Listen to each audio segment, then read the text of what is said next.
अस्सलातु वस्सलामु अलैका या रसूलल्लाह व अला आलिका व असहाबिका या हबीबल्लाह। बिस्मिल्लाहिर्रहमानिर्रहीम। दोस्तों, हम हैं खड़े मकाम ओहद के ऊपर। आप मेरे अक़ब में देख रहे हैं ओहद का पहाड़, और यहाँ जंगे ओहद हुई थी। और यहाँ मस्जिद सैयदुल शुहदा में हम अभी 2 रकत नमाज पढ़ेंगे और उसके बाद हम ज़ियारत करेंगे ओहद के शुहदा के कब्रिस्तान की।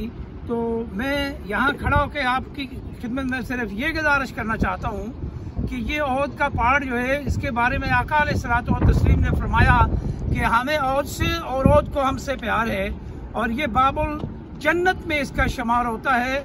अल्लाह ताला ने अपनी रहमत कामला से इस पहाड़ की खूबसूरत रंगत अता फरमाई हुई है। और यहाँ ओहद का वाक़ा पेश आया था, जंग ओहद का।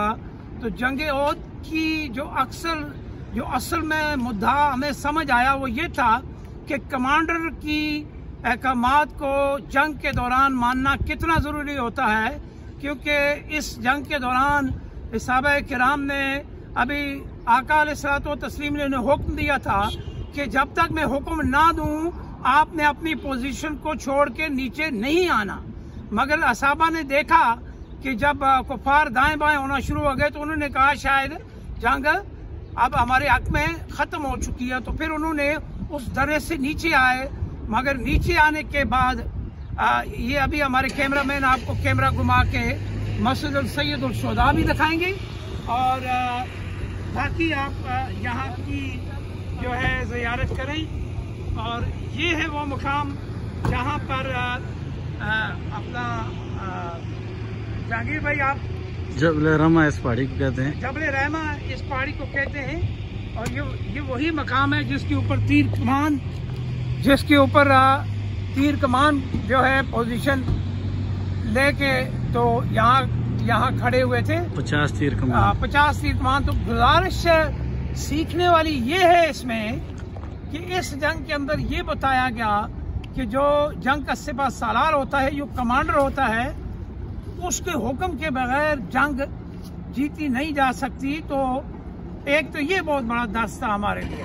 तो फिर ये भी रवायात में आता है कि जब शुहदा को उठाया गया अपना यहाँ से, तो और भी उनके साथ चल पड़ा। तो ये वो मुकद्दस मकाम है जिसका हमें पूरी तरह इल्म होना चाहिए। और मेरे साथ खड़े हैं मेरे बड़े प्यारे दोस्त सगीर साहब। अल्हम्दुलिल्लाह मस्जिद अक्सा से होते हुए, फिर उर्दन से होते हुए आज मदीना तैयबा में पिछले 2 दिन से हम हैं, और कल इंशाअल्लाह अज़ीज़ हम एहराम बांधेंगे और हमारी यहाँ से रुखसती होगी काबतुल्लाह की तरफ।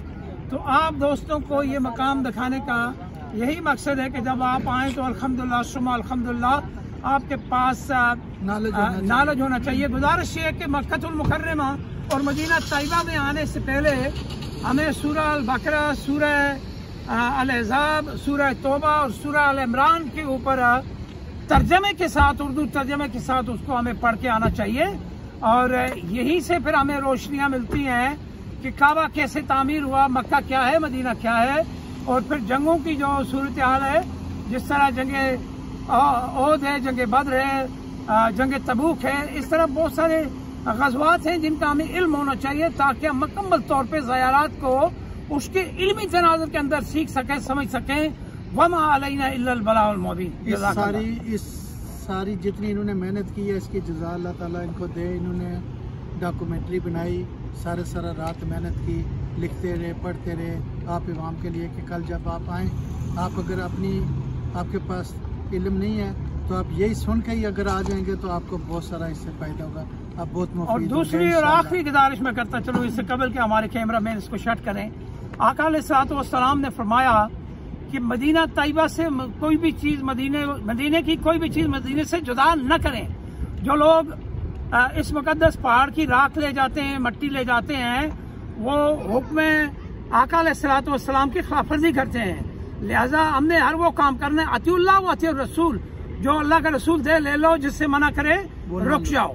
एतवाए सुन्नत नबी ही हमारी एक्चुअली असल दीन है। तो आपसे ये भी गुजारिश होगी कि यहाँ के इस मुकद्दस पहाड़ पे जब भी आना हो, इसकी मट्टी को, इसके पत्थरों को कभी भी उठा के आप साथ लेके ना जाएं। एक हदीस के अंदर आता है कि इस पहाड़ से अगर आप यहाँ आए हुए हैं तो इस पहाड़ से अगर आपको घास फूस मिलती है तो वो आप यही खा सकते हैं, ना कि लेके जा सकते हैं। तो ये गुजारिशात याद रखें। हमारे अक्सर लोग ये गलतियां करते हैं और ये जो मना है वो मना है। आका अलैहिस्सलाम का हर हुक्म आपके लिए और मेरे लिए उर्फ़े आखिर है, उसकी इत्तबा करना ही हकीकत में इस्लाम है। वमा अलैना इल्लल बलाग।